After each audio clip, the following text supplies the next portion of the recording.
یہ دیکھیں کہ اگر یہ موٹاپا فیٹ کی وجہ سے ہے، چربی کی وجہ سے ہے، تو پھر اس کو یقیناً کم کرنا چاہیے. یہ بہت بڑی آفت ہے، بلکہ قیامت ہے. تو اور نبی صلی اللہ علیہ وسلم کی وعیدیں ہیں ایسے موٹاپے پر. آپ صلی اللہ علیہ وسلم نے فرمایا، صحیح بخاری کی حدیث ہے، کہ سب سے بہتر میرا زمانہ، پھر اس کے بعد والا زمانہ، اور پھر اس کے بعد والا، اور اس کے بعد آپ نے فرمایا جھوٹ پھیل جائے گا اور موٹاپا بھی پھیل جائے گا. اس کا مطلب موٹاپے کو اسلام میں پسند نہیں کیا گیا. یہ وہ والا موٹاپا ہے جو کھا کھا کے پیدا ہوا ہو، وہ اس موٹاپے کی بات ہو رہی ہے. تو یہ والا موٹاپا اللہ تعالیٰ کو بالکل بھی پسند نہیں ہے، اور انسان کی صحت کے لیے بھی تباہی ہے.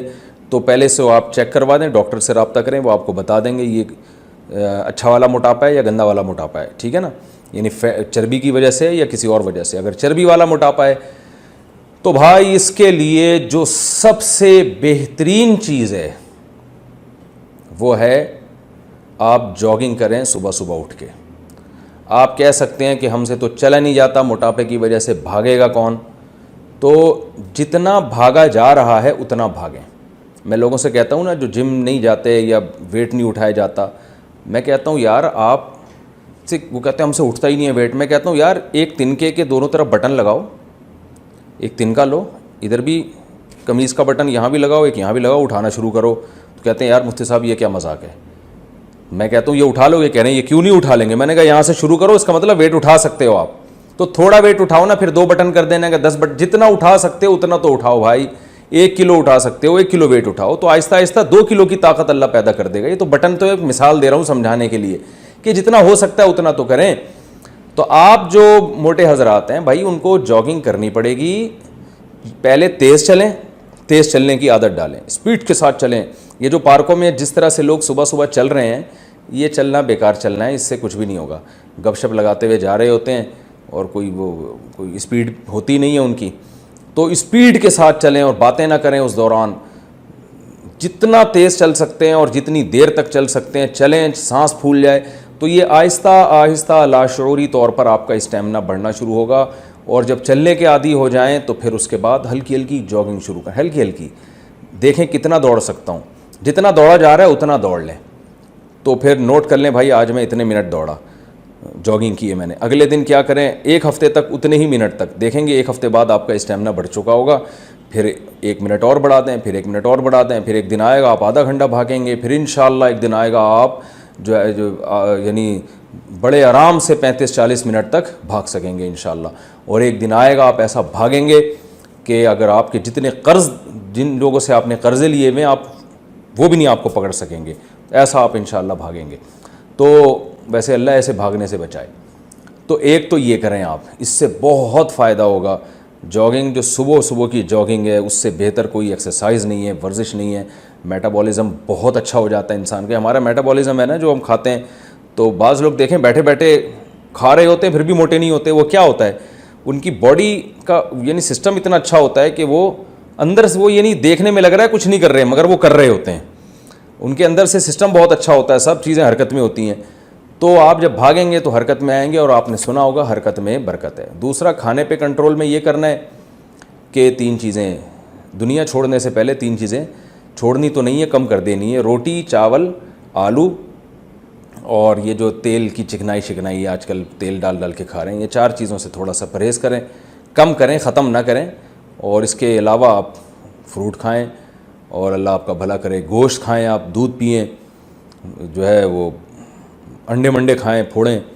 تو یہ سب چیزیں آپ کھائیں گے. اور روٹی چاول، جس آدمی کو وزن کم کرنا ہے اس کو دنیا چھوڑنے سے پہلے روٹی چاول چھوڑنا پڑے گا. یہ چھوڑنے سے مراد کم کرنا، چھوڑنا تو ٹھیک نہیں ہے، کم کرنا پڑے گا، اس کی مقدار کم کریں. اور کم بھی آہستہ آہستہ. آپ معذرت کے ساتھ اگر صبح 4 پراٹھے کھا رہے ہیں تو بہت افسوس ہو رہا ہے مجھے یہ کہتے ہوئے، انشاءاللہ نہیں کھائیں گے لیکن بہت سے کھا رہے ہوتے ہیں، تو 4 کو 3 پہ لے کر آئیں. اور ایک دم سے نہ چھوڑیں، نہ ایک دم سے بہت کم کریں. 4 پراٹھے کو آپ 3 پر لے کر آئیں. تو جب اس کی عادت ہو جائے گی تو پھر 2 پہ آئیں. جب اس کی عادت ہو جائے گی تو 1 پہ آئیں. اور جب اس کی بھی عادت ہو جائے گی تو پراٹھا صرف صبح آدھا ہی کھایا کریں آپ، ٹھیک ہے نا. اور اس طرح یعنی روٹی کو کم کریں اور چاول کو. آلو تو ہمارے یہاں اتنے نہیں کھائے جاتے. یہ 2 چیزیں جو ہے نا ویٹ بہت بڑھاتی ہیں کیونکہ ان میں کاربوہائیڈریٹس بہت زیادہ ہوتے ہیں. تو اور اس کی سیلیڈ وغیرہ بڑھا دیں اپنی خوراک میں.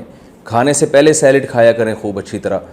تو اس سے کیا ہوتا ہے کہ بھوک بھی کم ہو جاتی ہے, انسان کھاتا بھی کم ہے, اور وہ جو سیلیڈ ہم کھاتے ہیں وہ ویسے ہی ویٹ کو ختم کرتا ہے. اور آپ دیکھیں کچھ دن آپ کو ٹینشن ہوگی, اس کے بعد آپ کو اتنا مزہ آئے گا جب آپ کا وزن کم ہو جائے گا نا, اور آپ کو اب محسوس ہوگا میں دوبارہ سے جوان ہو گیا ہوں, اب بہت ساری بیماریاں ختم ہو جائیں گی. ہمارے ایک دوست نے بتایا کہ ان کے کسی ریلیٹیو نے جو ہے وہ ماشاءاللہ بڑے بھاری بھرکم ہوا کرتے تھے, تو کھاتے پیتے رہتے تھے ہر وقت, یہ فاسٹ فوڈ وغیرہ بالکل چھوڑ دیں, بیکری کا سامان بالکل چھوڑ دیں.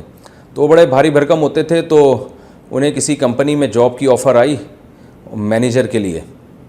تو ان کے والد نے اپنے اس بیٹے کو جو موٹا ہو گیا تھا کھا کھا کے, اس کو تانا دیا کہ کم بخت تو اپنے منہ پہ تو کنٹرول کر نہیں سکتا, تو درجنوں ملازمین پہ کہاں سے کنٹرول کرے گا.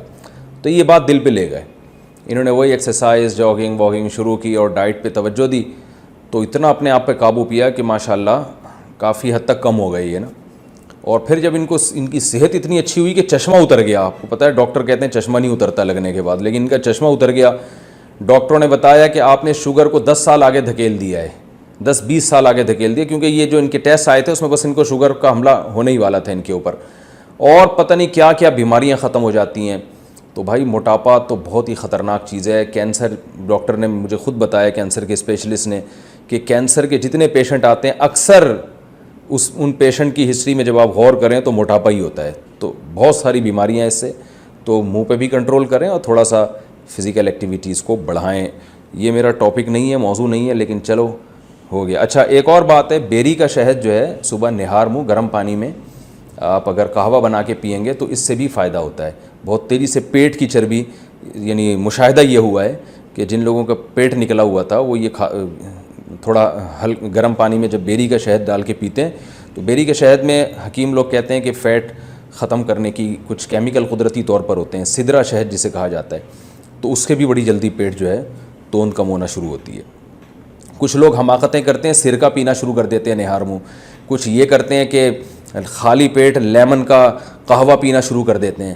تو سرکے سے یا لیمن کا قہوہ پینے سے بہت تیزی سے پیٹ تو کم ہوتا ہے, لیکن وہ پیٹ کی واٹ لگ جاتی ہے اس سے, یہ ذہن میں رکھیں. کیونکہ ہمارے پیٹ جو ہے نا اس میں جو تولیے کی طرح دیوار ہوتی ہے, جب آپ سرکہ پئیں گے یا لیمن کو گرم پانی میں ڈال کے, تو وہ ان دیواروں کو بہت شدید نقصان ہوتا ہے, یعنی پیٹ کے لیے نقصان دہ ہے یہ. تو اس لیے لیمن کو گرم پانی میں نہار منہ پینے کی حماقت نہ کریں, اور اسی طرح سرکہ ورکہ پینے کی جو نہار منہ خالی پیٹ پی رہے ہوتے ہیں یہ بھی شدید نقصان دہ ہے.